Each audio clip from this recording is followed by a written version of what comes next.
দেশের উত্তর ও দক্ষিণাঞ্চলে নামছে তাপমাত্রার পারদ। কুয়াশার চাদরে ঢাকা রাস্তাঘাট, মাঠ, প্রান্তর। হিমেল হাওয়ার কারণে বেশি অনুভূত হচ্ছে শীত। কুয়াশায় ব্যাহত হচ্ছে যান চলাচল। সকাল ৯টায় সর্বনিম্ন তাপমাত্রা চুয়াডাঙ্গায় রেকর্ড করা হয়েছে ৯.৮ ডিগ্রি সেলসিয়াস। চুয়াডাঙ্গার উপর দিয়ে বয়ে যাচ্ছে মৃদু শৈত্যপ্রবাহ। উত্তরের হিমেল বাতাসের কারণে ঠান্ডা জেঁকে বসেছে। প্রয়োজন ছাড়া ঘরের বাইরে বের হচ্ছে না কেউই। মেহেরপুরে একদিনের ব্যবধানে কমেছে ২ ডিগ্রি তাপমাত্রা। এতে ভোগান্তি বেড়েছে শ্রমজীবী ও ছিন্নমূল মানুষের। হাত পা চোখ টাটি দিয়েছে, আর এর সাথে বাতাস হয়েছে, বুঝলে, খুব শীত। প্যাসেঞ্জার উঠছে না, এত পরিমাণ ঠান্ডা। পঞ্চগড়ে শৈত্যপ্রবাহ না থাকলেও কুয়াশা ও ঠান্ডা বাতাসে হাড় কাঁপানো শীত অনুভূত হচ্ছে। কৃষিকাজ ব্যাহত হওয়ার পাশাপাশি রোজগার কমেছে শ্রমজীবী মানুষের। যে কনকনে শীতে বাতাস বইতেছে, তবুও আমাদের পঞ্চগড় থেকে তেঁতুলিয়া আমাদের কাজে চাপে আমাকে যেতে হচ্ছে। কিন্তু আমি তবুও হাত মোজা পরে আছি, কিন্তু সাধারণ পাবলিক কি করবে? দিনাজপুরে গত ৩ দিন ধরে দেখা মিলছে না সূর্যের। ঘন কুয়াশায় দিনের বেলাতেও হেডলাইট জ্বালিয়ে চলাচল করছে যানবাহন। একই অবস্থা রংপুর, ঠাকুরগাঁও ও নীলফামারীতেও। শীতের তীব্রতা বাড়ায় বিপাকে খেটে খাওয়া মানুষ। এখন শীত কয়েকদিন ধরে খুব বেশি, এমন শীত মানুষ আগুন ছাড়া বাঁচতে পারে না। প্রচুর ঠান্ডা, ঠাকুরগাঁও ঘর থেকে বাইর হওয়া যায় না। রাত থেকে এখন পর্যন্ত মনে করেন আপনার কুয়াশা দিয়ে ঢাকানো, কিছুই দেখা যাচ্ছে না। মেঘলা আকাশ ও ঘন কুয়াশায় শীতের তীব্রতা বেড়েছে বরিশালেও। দুপুর পর্যন্ত দেখা মিলছে না সূর্যের। দিনের তাপমাত্রা আরও কমার পূর্বাভাস দিয়েছে আবহাওয়া অফিস। রেশমি নন্দী, ইন্ডিপেন্ডেন্ট নিউজ। শীত পরিস্থিতি নিয়ে জানাতে চুয়াডাঙ্গা ও পঞ্চগড় থেকে যোগ দিচ্ছেন আমাদের সহকর্মীরা। শুরুতেই যাচ্ছি চুয়াডাঙ্গায়, জানাবেন সহকর্মী মানিক আকবর। মানিক আকবর, আজকে তো চুয়াডাঙ্গায় সর্বনিম্ন তাপমাত্রা রেকর্ড করা হয়েছে। শীতের প্রভাব সেখানে কেমন দেখছেন, আর হাসপাতালগুলোর কি অবস্থা, আশপাশের জেলার কি অবস্থা, সবশেষ জানাবেন। আজকে চুয়াডাঙ্গায় দেশের সর্বনিম্ন তাপমাত্রা ৯.৮ ডিগ্রি সেলসিয়াস। আর এই তাপমাত্রা কমে যাওয়ার কারণে সব শ্রেণী পেশার মানুষকেই আসলে কষ্ট পেতে হচ্ছে। আমি খুব সকালে চুয়াডাঙ্গা শহর ঘুরে দেখেছি, যেখানে দিনমজুর শ্রেণীর মানুষ যারা কাজের সন্ধানে চুয়াডাঙ্গা শহরে এসেছিলেন, তারা অনেকেই কাজ পাননি। তারা বলছেন যে তীব্র শীত থাকার কারণেই তারা কাজ পাচ্ছেন না। আর যারা রিক্সা ভ্যান চালক, তারা বলছিলেন যে যেহেতু শহরে মানুষের আনাগোনা কম, যে কারণে তারা পর্যাপ্ত যাত্রীও পাচ্ছেন না। আর শ্রমিক এবং রিক্সা ভ্যান শ্রমিক, তারা বলছেন যে তাদের সারাদিনের উপার্জন কিন্তু কমে গেছে। শুধু আজকের এই তাপমাত্রার পাশাপাশি গতকালও তাপমাত্রা নিচের দিকে ছিল, যে কারণে কালকেও শীত, গতকালও শীত ছিল। আর আজকে সকাল থেকে হিমেল হাওয়া বয়ে গেছে, যে কারণে শীতের যে তাপমাত্রা ৯.৮, তার চাইতে বেশি শীত অনুভূত হয়েছে। এখানকার মানুষজন বলছেন যে হাড় কাঁপানো শীত বলতে যা বোঝায় তা দেখা যাচ্ছে চুয়াডাঙ্গায়। একই অবস্থা কিন্তু মেহেরপুর এবং ঝিনাইদহেও, এই দুটি পাশের জেলা একই অবস্থা। কুষ্টিয়া এবং যশোরের অবস্থাও একই রকম। সেখানেও তাপমাত্রা থাকছে নিচের দিকে। তো এখানকার মানুষজন, এই অঞ্চলের মানুষজন বলছেন যে যেহেতু তাপমাত্রা একেবারে নিচে নেমে এসেছে, মানুষকে কষ্ট পেতে হচ্ছে। সেই সাথে দেখা দিয়েছে নানান রোগবালাই, অনেকেই অসুস্থ হয়ে হাসপাতালে ভর্তি হচ্ছেন। তো হাসপাতালের চিকিৎসকরা বলছেন হাসপাতালে রোগীর চাপ বেড়ে যাওয়ার কারণেই তা সামাল দেওয়া তাদের জন্য কষ্টকর হয়ে পড়ছে। আমি চুয়াডাঙ্গা সদর হাসপাতালে দেখেছি, ডায়রিয়া ওয়ার্ডে স্বাভাবিক সময়ে যে রুগী থাকে তার চেয়ে ৩ গুণ বেশি রুগী হাসপাতালে। আজকে দুপুর পর্যন্ত সেখানে ভর্তি ছিল ৭০ জন রুগী। আর শিশু ওয়ার্ডে ধারণ ক্ষমতার চেয়ে দ্বিগুণ রুগী ভর্তি রয়েছে। তো চিকিৎসকরা বলছেন যে এই সময়টা খুব সাবধানে থাকতে হবে, সতর্কতার সাথে থাকতে হবে। শিশুদের প্রতি বাড়তি যত্ন রাখতে হবে, যাতে কোনো ক্রমেই কোনো শিশু অসুস্থ হয়ে না পড়ে। কেউ কোনো কারণে অসুস্থ হলে দ্রুত নিকটস্থ হাসপাতালে গিয়ে চিকিৎসা নিতে হবে। তো সব মিলিয়ে তীব্র শীতের কারণে যেহেতু তাপমাত্রা ১০ ডিগ্রির নিচে, মানিক আকবর, আপনি আমাদের সঙ্গে থাকুন। এবার আমরা যাচ্ছি পঞ্চগড়ে, সেখান থেকে জানাবেন আমাদের সহকর্মী শফিকুল আলম। শফিকুল, আমরা দক্ষিণ পশ্চিমাঞ্চলের তথ্য শুনছিলাম, সর্বোত্তরের পঞ্চগড়ের কি অবস্থা, আশপাশের জেলাগুলোর খবর সম্পর্কেও একটু জানাবেন। আর সেখানে যে খেটে খাওয়া মানুষ আছে, তাদের কি অবস্থা এই শীতে? দেখুন, তেঁতুলিয়া আবহাওয়া অফিসের তথ্য যদি আমি বলি, তাহলে পঞ্চগড়ে কিন্তু 3 দিন আগেই শৈত্যপ্রবাহ ছিল, মৃদু শৈত্যপ্রবাহ, এটি কিন্তু গতকালকে এবং আজকে কিন্তু নেই। সর্বনিম্ন তাপমাত্রা বেড়েছে এবং আমরা যেটা দেখছি গতকালকে সর্বোচ্চ তাপমাত্রা, আমরা যেটা অর্থাৎ দিনের গড় তাপমাত্রা বলে থাকি, সর্বোচ্চ তাপমাত্রা কিন্তু অনেক কমে গিয়েছে। এটি ছিল 25 থেকে 27-এর মধ্যে উঠানামা করছিল। গতকালকে আমরা সর্বোচ্চ তাপমাত্রা রেকর্ড করেছে আবহাওয়া অফিসের পক্ষ থেকে 15 ডিগ্রি সেলসিয়াস। আজকে কিন্তু সেটি যদিও বেড়ে 20 ডিগ্রি সেলসিয়াস রেকর্ড করা হয়েছে, তাও কিন্তু আসলে স্বাভাবিকের চেয়ে অনেক কম। এর প্রভাবে আমরা আসলে দেখছি যে সকাল থেকেই কিন্তু ঘন কুয়াশায় ঢেকেছিল গোটা এলাকা, সাথে উত্তরের হিমশীতল বাতাস। মূলত এই শীতল বাতাসের কারণেই কিন্তু কনকনে হাড় কাঁপানো শীত অনুভূত হচ্ছে।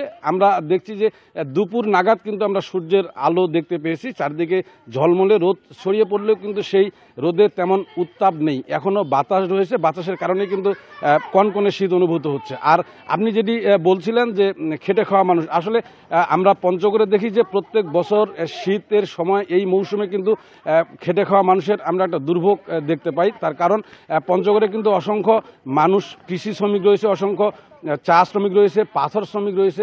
বিশেষ করে যারা পাথর শ্রমিক, বালু শ্রমিক, তারা কিন্তু হাঁটু জলে নেমে নদীর থেকে তারা পাথর সংগ্রহ করে, তারা বালু সংগ্রহ করে। এর বাইরে যে চা শ্রমিক রয়েছে, চা শ্রমিক তেঁতুলিয়া উপজেলার বিস্তীর্ণ চা এলাকা রয়েছে, এই চা শ্রমিকরা কিন্তু খুব সকালেই অর্থাৎ কাকডাকা ভোরেই কিন্তু তারা চা বাগানে নামেন, তারা চা কর্তন করেন। এই সব খেটে খাওয়া মানুষের কিন্তু আমরা সীমাহীন দুর্ভোগ দেখছি। এর বাইরে যারা দিনমজুর শ্রেণীর মানুষ, কৃষি শ্রমিকের পাশাপাশি যারা রিক্সা ভ্যান চালক, তাদেরও কিন্তু আমরা এই শীতের কারণে দুর্ভোগ দেখতে পাচ্ছি। একজন ইজি বাইক চালক, অটো চালক দৈনন্দিন যে আয় করতেন প্রতিদিন 500 থেকে 700 টাকা, বর্তমান কিন্তু শীতের কারণে আসলে খুব বেশি প্রয়োজন ছাড়া যাত্রীরা রিক্সায় উঠছেন না। তারা বলছেন যে এখন তাদের আয় কমে গেছে, অর্থাৎ সারাদিন তারা 300 টাকা পর্যন্ত আয় করতে পারেন। এই ছিল শীত পরিস্থিতি নিয়ে পঞ্চগড় থেকে সর্বশেষ। চুয়াডাঙ্গা এবং পঞ্চগড় থেকে শীত পরিস্থিতির সবশেষ তথ্য জানাচ্ছিলেন সহকর্মীরা। রাষ্ট্রদ্রোহ মামলায় গ্রেপ্তার সম্মিলিত সনাতনী জাগরণ জোটের মুখপাত্র চিন্ময় কৃষ্ণ দাসের জামিন আবেদন নাকচ করেছে আদালত। সকাল 11:30টার দিকে শুনানি শেষে চট্টগ্রামের মহানগর দায়রা জজ আদালতের বিচারক সাইফুল ইসলাম এই আদেশ দেন। এর আগে সকাল থেকেই শুনানি ঘিরে আদালত প্রাঙ্গণে সতর্ক অবস্থান দেখা যায় আইন শৃঙ্খলা বাহিনীর। নিরাপত্তা নিশ্চিতে সাধারণের চলাচলেও কড়াকড়ি আরোপ করা হয়। এর আগে 3রা ডিসেম্বর আইনজীবী না দাঁড়ানোয় আজকের দিন ধার্য করে আদালত। এবার চিন্ময় কৃষ্ণের পক্ষে সুপ্রিম কোর্টের 11 জন আইনজীবী দাঁড়িয়েছিলেন। জাতীয় পতাকা অবমাননার অভিযোগে শাহজালাল বিমানবন্দর এলাকা থেকে 25শে নভেম্বর গ্রেপ্তার হন চিন্ময় কৃষ্ণ দাস। পরে 26শে নভেম্বর তার জামিন আবেদন নাকচ হলে আদালত চত্বরে সংঘর্ষে নিহত হন এক আইনজীবী। আজকে জামিন শুনানি হয়েছে, রাষ্ট্রপক্ষ আপত্তি দিয়েছেন, বলেছেন যে এটা রাষ্ট্রদ্রোহী মামলা, এটা যাবজ্জীবন সাজা, এই কারণে শুনানি আনতে জামিন নামঞ্জুর হয়েছে। আমাদের পরবর্তী কার্যক্রম আইন অনুযায়ী আমরা উচ্চ আদালতে এটা উপস্থাপন জামিন পিটিশনটা আমরা আমাদের কথা বলেছি, পতাকা কোনো অবমাননা হয়নি, এতটুকু কথা। গাজীপুরের শ্রীপুরে তুচ্ছ ঘটনায় হাসিবুল ইসলাম নামে এক ওষুধ ব্যবসায়ীকে পিটিয়ে হত্যার অভিযোগ উঠেছে। এ ঘটনায় 2 জনকে আটক করেছে পুলিশ। বুধবার রাত 2টার দিকে কেওয়া পশ্চিম খণ্ড এলাকায় এই ঘটনা ঘটে। পুলিশ জানায় রাতে ঢাকা থেকে স্ত্রীকে নিয়ে প্রাইভেট কারে করে বাসায় আসেন হাসিবুল। এ সময় 8 থেকে 10 জন তাদের গালিগালাজ করে। প্রতিবাদ করলে হাসিবুলের সঙ্গে বাকবিতণ্ডা হয়। এক পর্যায়ে হাসিবুলকে মারধর করে তারা। আহত অবস্থায় তাকে হাসপাতালে নেওয়া হলে চিকিৎসক মৃত ঘোষণা করেন।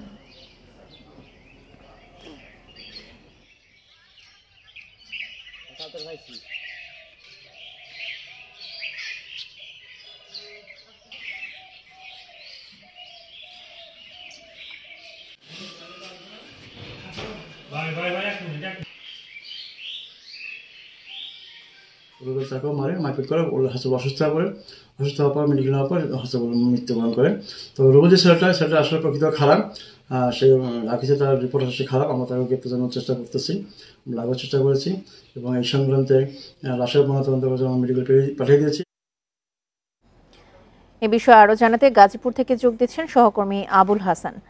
আবুল হাসান, যেই দুজনকে এখন পর্যন্ত আটক করা হয়েছে তাদেরকে কি আদালতের কাছে হস্তান্তর করা হয়েছে কিনা, আর পূর্ব শত্রুতার কোনো জের ছিল কিনা, মূল ঘটনা কি জানতে পেরেছেন?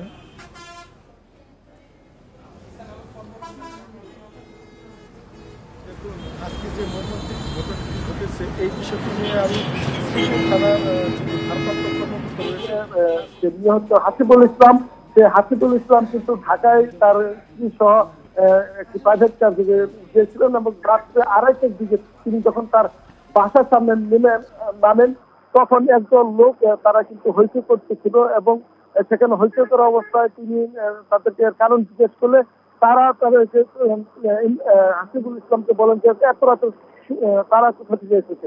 এই সূত্র ঘটনাটা নিয়ে কিন্তু তর্ক বিতর্ক হয় এবং বাক বিতর্ক জড়িয়ে পড়ে। এক পর্যায়ে সেখানে তাকে যে উপস্থিত লোকজন তাকে সেখানে কিন্তু 3 ঘুষি এবং লাঠিপেটা করে আহত করেন এবং তার সঙ্গে তাদের গাড়ি চালক ছিলেন তাকেও কিন্তু আহত করা হয় এবং এক পর্যায়ে হাসিবুল ইসলামকে স্থানীয় লোকজন উদ্ধার করে প্রথমে একটি হাসপাতালে নেওয়া হয় এবং সেখান থেকে উপজেলা স্বাস্থ্য কমপ্লেক্সে নেওয়ার পর চিকিৎসক কিন্তু হাসিবুল ইসলামকে মৃত ঘোষণা করেন। এই বিষয়টি নিয়ে আমাদেরকে জানিয়েছেন যে এই ঘটনায় দুজনকে গ্রেপ্তার করা হয়েছে এবং তারা তিনি বলছেন যে যারা এই ঘটনাটি ঘটিয়েছে তারা। জি আবুল হাসান, আপনি তথ্য সংগ্রহ করতে থাকুন, পরবর্তীতে আবারও আপনার সঙ্গে যোগাযোগ করব। গাজীপুর থেকে জানাচ্ছিলেন সহকর্মী আবুল হাসান। বরগুনার পাথরঘাটায় যুবদল কর্মী নাসির হাওলাদারকে হত্যার ঘটনায় একজনকে গ্রেপ্তার করেছে পুলিশ। এর আগে রাতে 8 জনকে আসামি করে পাথরঘাটা থানায় মামলা করেন নিহতের বাবা। নিহত নাসির উদ্দিন পাথরঘাটা পৌর এলাকার 9 নম্বর ওয়ার্ড যুবদল সদস্য ছিলেন। স্বজনরা জানান, বুধবার ছাত্র দলের প্রতিষ্ঠাবার্ষিকীর অনুষ্ঠান শেষে বাড়ি ফেরার পথে নাসিরের 2 পায়ের রগ কেটে পালিয়ে যায় দুর্বৃত্তরা। হাসপাতালে নেওয়া হলে চিকিৎসক মৃত ঘোষণা করেন তাকে। সিগারেট খাওয়াকে কেন্দ্র করে নাসিরের সাথে কালমেঘা এলাকার হাসান ও রাব্বির বিরোধের জেরে এই হামলা বলে প্রাথমিকভাবে জানিয়েছে পুলিশ।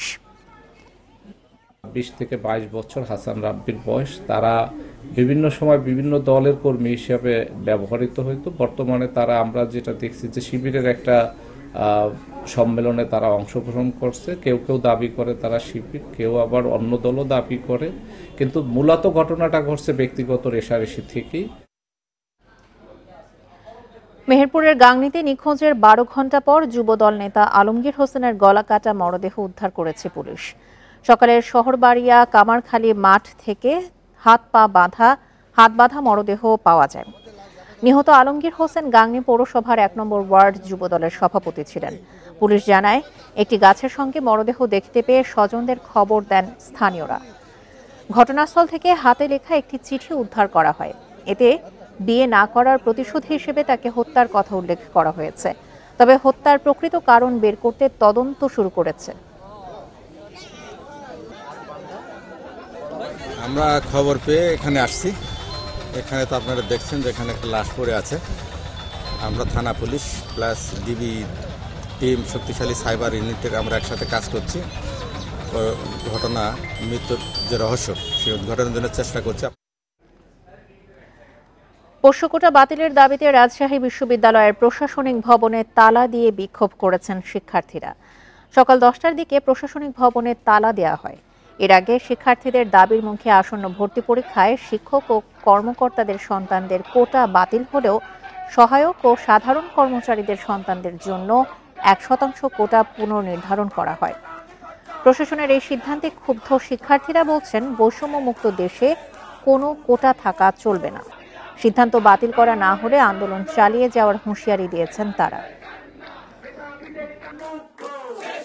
পোষ্যকোটা তথা বাবার কোটার নামে যা চলছে এটা একটা পরিবারতন্ত্রের মতোই।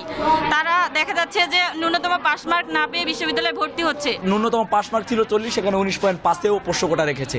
এই ক্যান্সারের বীজের মতো এই যে মেধাবীদের সাথে যেই প্রহসন, এটা এই পরিবারতন্ত্র যে এতদিন ছিল এটারই বিচার করা উচিত।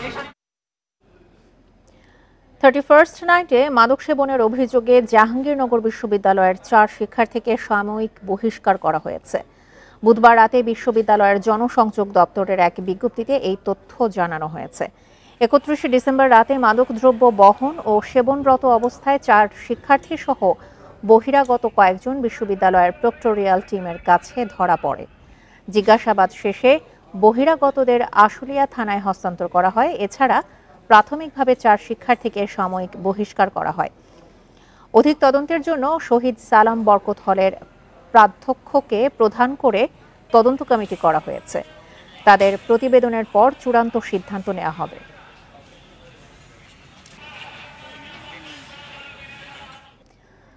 খাগড়াছড়িতে পাটাতন দেবে যাওয়ার 2 দিন পর বেইলি সেতুতে আবারও যান চলাচল শুরু হয়েছে।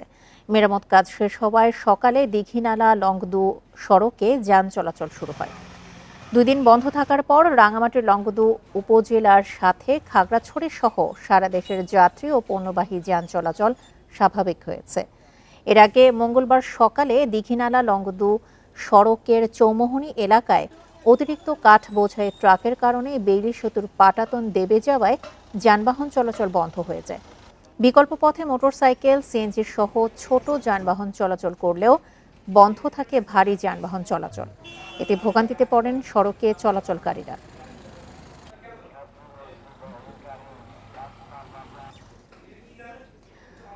জয়পুরহাটে অবৈধভাবে গড়ে ওঠা দোকানপাট ও স্থাপনা উচ্ছেদ করেছে ভ্রাম্যমাণ আদালত। দুপুরে শহরের 0 পয়েন্টে এই উচ্ছেদ অভিযান চালানো হয়। নির্বাহী ম্যাজিস্ট্রেট আব্দুর রৌফ জানান, 1 মাসের আগে শহরের অবৈধ স্থাপনা সরিয়ে নেওয়ার জন্য নোটিশ দেওয়া হয়েছিল। সময় শেষ হওয়ার পরও স্থাপনা সরিয়ে নেয়নি দখলদাররা। এজন্য অভিযান চালিয়ে 40টি অবৈধ স্থাপনা উচ্ছেদ করা হয়েছে। এ সময় অনেক দখলদার নিজ দায়িত্বে তাদের মালামাল ও স্থাপনা সরিয়ে নেয়। ভবিষ্যতে কেউ যাতে দখল করতে না পারে সেজন্য অভিযান অব্যাহত থাকবে বলে জানিয়েছে জেলা প্রশাসন। আর এই ছিল এখনকার মতো সমগ্র বাংলাদেশে ইন্ডিপেন্ডেন্ট টেলিভিশনের সব খবর আরও বিস্তারিত জানতে চোখ রাখুন ফেসবুক, ইউটিউব এবং এক্সে। এতক্ষণ সাথে থাকার জন্য ধন্যবাদ সবাইকে। আমন্ত্রণ পরের আয়োজন।